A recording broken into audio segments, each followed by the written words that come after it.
With over 30 years of life coaching experience, Tony Robbins is the go-to guy if you want to make a change in your life that you believe is unchangeable. He's changed the lives of thousands of people all around the world. If you want to learn how to deal with your stress and depression, you need to at least give Tony Robbins a shot. Mentor me, Tony. Overwhelm, you got to first own the fact that you've identified that as the way that you live.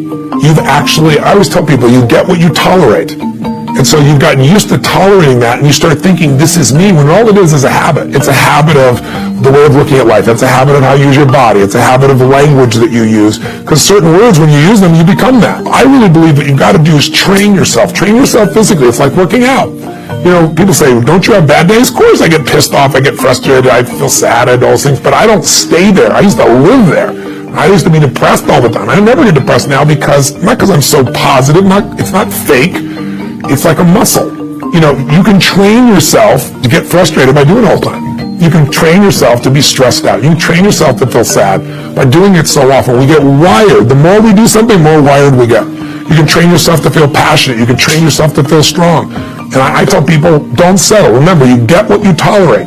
Put yourself in gear. Go for a workout. Start to train your body and your mind. And also find something you want to serve greater than yourself. Because if you're just doing this for you, you're going to probably have bad days.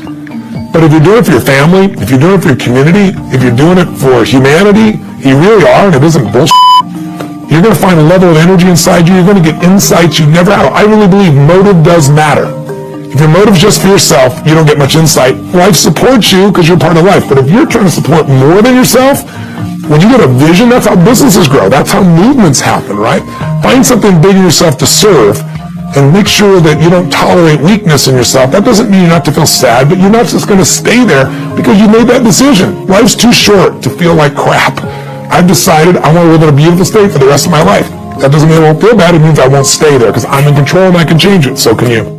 The breakthrough happens by conditioning your mind every day, by feeding it a role model or story. It's putting yourself in a peak state where you follow through by getting physically strong. It's creating a little ritual of doing a little bit each day, and then you get momentum. But the most important thing of all is what we started out with. Why? Absolutely. Why is it a must for you? It doesn't have to be you're against a wall, but it has to be something you're hungry for, because the only difference in people is hunger. And if you're not hungry, get around people that are hungry and something will hit you. You watch a conversation, you get around people that are doing better, and all of a sudden you start going, my life sucks. I remember I went to a guy in L.A., he's one of the most multi-billionaire guy, I'll never forget. And I lived in the Del Mar Castle, and I was really proud. That was like the symbol of me having taken myself from being poor to providing for my family this great place. It's built from castles in Europe overlooking the ocean, not far from you. And I went to this guy's house. He's a billionaire. He took me down to his wine cellar. I don't even drink wine. Went through this whole thing. At the end of the night, I was depressed. I lived in the Del Mar tenement, as far as I was concerned. I really was. I was like, I live in a crappy place, and all my standards changed. All of a sudden, I wasn't willing to settle for living there. All of a sudden, my back was to the wall in a different way, because as a man, I knew I was capable of more. So people can change their standard by getting around where it's better. People can change their standard by getting associated with what's true, like the bills they got to solve, the problems they got to do it. Or they can do it because they're excited, because it's something new they want to take on. Everyone's different. But they got to find the why, and they got to come up with some daily rituals to get them going, and just do a step at a time. That's where you get momentum. Got a sort of 5-point plan that anyone can follow to get over stress and trauma in their lives. Talk me through it. Well, I think, first of all, I want to make one thing clear. The quality of your life is the quality of where you live emotionally. Like, we all have a home. Angry people find a way to get angry, even if their life doesn't have anything to be angry about. We can always find it. Sad people find a way to be sad. Caring people find a way to care for other people. So one thing you got to identify is, where are you living? What's your home? What's your habit? And then the way to change it is, when I was homeless, literally on my own, just getting started, I didn't have the internet, but I decided I had to go to a library and I had to feed my mind. And I always tell people the first stage is, weeds grow automatically. One of my teachers taught me, he said, every day stand guard at the door of your mind and feed it something good. Because if your worst enemy puts sugar in your coffee here, you're fine. If your best friend by accident trying to help you put some strychnine, you're dead. So if you feed your mind every day, 30 minutes a day of reading something, hearing something. Second, you got to strengthen your body. And the reason, Pierce, is Fear is physical, right? So is stagnation, so is numbness, so is sadness, so is rage. And when you go in and change your body by an intense workout or a run or even an intense walk and the blood's flowing through you, science has shown it instantly changes your biochemistry. And now your mind and body are working together. Third thing, all these people did in common, if you watch, they found a mission bigger than themselves. Yeah. Something that they want to aspire to that was worth more than their pain. And then the fourth thing is, you got to find a role model. You know, you heard it with Nick. Almost everybody finds a role model that makes it real. I was with Warren Buffett and with Sarah Blakely, the youngest billionaire. We did this roundtable about the future. And when you listen to this woman, and when women meet her, they don't just love Spanx or product that made her a billionaire. They love this woman because she's a role model of what's possible. Yeah. When you get a role model, it becomes real to you if you get a plan, you get a goal plan, and you take massive action. And the last step, number 5, there's always somebody worse off than you are. I don't care what you've done. So if you can go help somebody worse off, it puts your life in perspective, and it also reminds you life's not about me, it's about we. I always tell people, the secret to a great life, the secret to living is giving. And when you realize there's something in you still to give, even if you lost your legs, even if you've been through a horrific financial situation, your life can improve, but more importantly, you'll have a meaningful life because your life will contribute to other people. You think about the first thing that determines whether you can do something or not, and I put that in this first box at the top here on the left side, it's potential. Like, what's the potential of a human being? Like, when you guys started, you proved something no one had done in history. You ran the 4-minute mile, right? For golly knows how many centuries, they're trying to run a 4-minute mile. Roger Bannister does it. How did he do it? Do you remember? You did it in this industry, right? You made $1 million in a day. No one had ever done that in history, right? After you did it, a bunch of other guys are doing it because it became possible.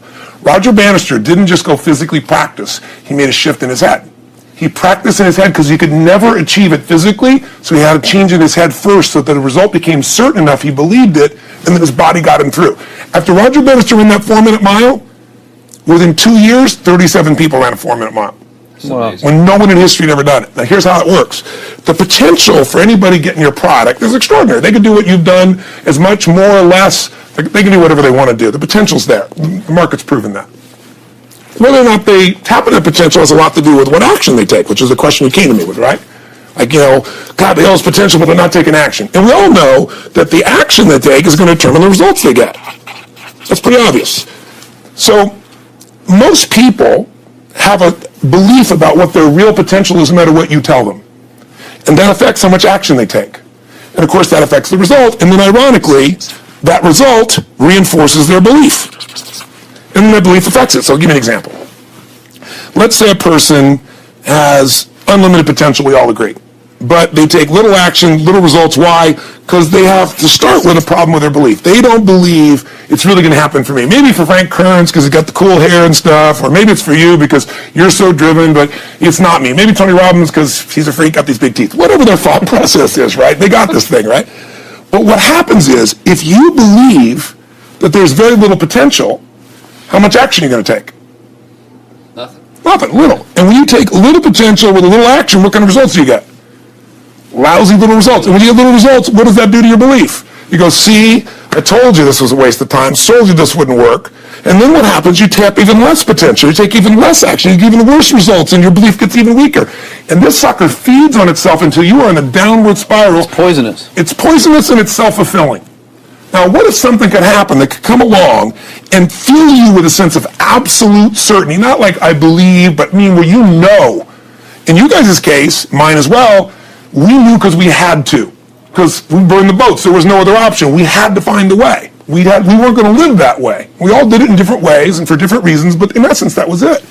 If you get yourself in a state of certainty that this is going to work, I'm going to find a way, and if this doesn't work, I will make the way, then you tap a lot more potential. And when you're certain in your potential, you take massive action. When you take massive action, you really believe in something, you get great results. When you get great results, your brain goes, see, I told you I was a stud. I told you this thing would work out. Now you're even stronger. You tap more potential, take greater action, greater results. That's how you went from $300 in a week to $2,500 in 5 days to $100,000 in a month to $1 million in a day. Same thing with you. And we get momentum. That's why the rich get richer and the poor get poorer. Now some people go out and they go, well, I'm going to take a bunch of action. All right, I'm going to open this product. I'm going to try it. And they'll say to you, I even did it. But it's like a salesman who goes and knocks on the door, and he knocks on 100 doors and says, You don't want one of these, do you? Yeah, exactly right. Yeah. And even if he doesn't say it verbally, his face says it because he doesn't believe it's going to work. So his voice, his body, the execution is so weak. Maybe if he talks to 100 people, somebody's going to buy out of pity. He doesn't want his kids to starve, right? But he's not going to get the result. So the core difference in people is how do you produce certainty when the world isn't giving it to you?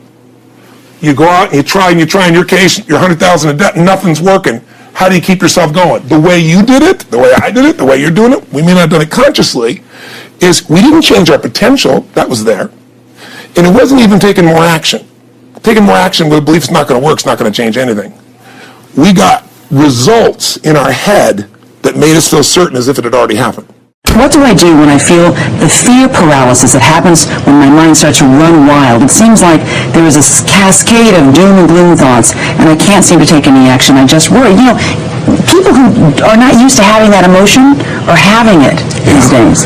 Well, we've all had it at different times of our lives. We just forget. And I think what he has to do is, what's a time in your life that you had an enormous crisis, but what pulled you through? Again, we have people go through on that site and answer 5 questions. And what it basically does is help you figure out, where was this crisis before? You may have even forgotten about. What pulled you through? What belief? What strategy? What experience?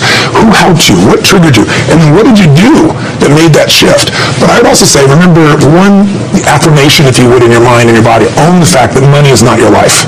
This is just money. I mean, when I was told I had a tumor in my brain, later on, years later, when I thought I might lose my wife to cancer, I'm going to tell you something. Money doesn't matter at all. But when we get focused on what matters most, we're there. So I mentioned earlier, getting physical is really important because fear is a physical thing. So you sit around and think about it, not just exercise, going for an intense run, lifting weights, something that pumps the blood and oxygen through you, because when you do that, your entire psychology changes. You see the world through a different place. So I'd say it's contrast of other people's great stories, model the best that's in you. What if you've been through these things before? You've been resilient if you're honest with yourself, and get totally physical and make that a ritual for you. And then you'll start to look for role models on how to turn things around. Can I add one? Yes, please. Hug people. Oh, I love that. Come here. Come here. Hug people. Just, you know, and embrace human beings who are all around you, and make sure that you're a good friend so that they can be a good friend to you, and you'll feel better. I think the most important thing you do is get outside yourself. If you go out to try to help somebody else, we have a basket brigade, and we feed 3 million people a year at Thanksgiving from all over the world. It's because somebody fed my family. When you go out and help somebody else, you realize you have no problems. You realize how lucky you feel like you have something to give. And we all need meaning in our life. We don't want to just get. The life now is about what can we give. That's what'll light you up.